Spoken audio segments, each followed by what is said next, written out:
Magandang umaga po mga sis and brad, mga guys. Ito po ay araw ng linggo, aming pagsimba. Susunduin ko po yung aking ina sa kanyang pagsimba ngayong araw ng linggo. Pupunta po kami ngayon ng Dait para magsimba. Tungayan po natin ang kanyang paglabas sa kanyang pintuan. Siya po ay na-aksidente po, naging sanhi ng kanyang pagkapilay, kaya hirap po siya maglakad mga guys. Sige po, hintayin po natin siya sa paglabas.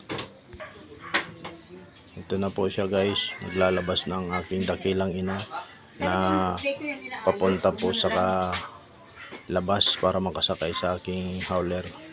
Guys, panoorin po natin siya kung paano po siya gumalaw. Yan.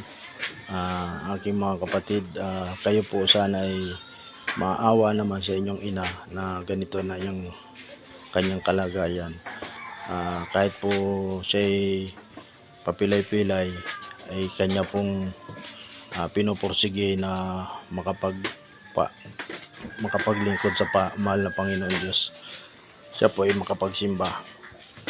Tingnan mo ba naman ang kanyang damit at hindi pa ayos. Sa kanyang pagmamadali makapunta sa kanyang simbahan. Kaya po guys, ipagdasal nyo naman po ang aking ina sa Panginoon Diyos na siya po ay gumaling o manumbalik ang kanyang kapilayan na makapaglakad po ng wala na pong tungkod. Sabi daw po, Diyos lang ang makakapagbigay ng kanyang kanyang kagalingan. Diyos na daw po ang makakapagpagaling sa kanya. Yan lang, taas kayo. Kagasimula, pinalista ko yung materialis sa ako. Tingnan po siya guys, kung paano siya sumakay sa aking munting sasakyan. Sinahayaan ko lang po siya guys na hindi alalayan para siya po ay makapaggalaw ng kanyang sariling galaw guys. Gayon din po yan pagdating doon po sa simbahan.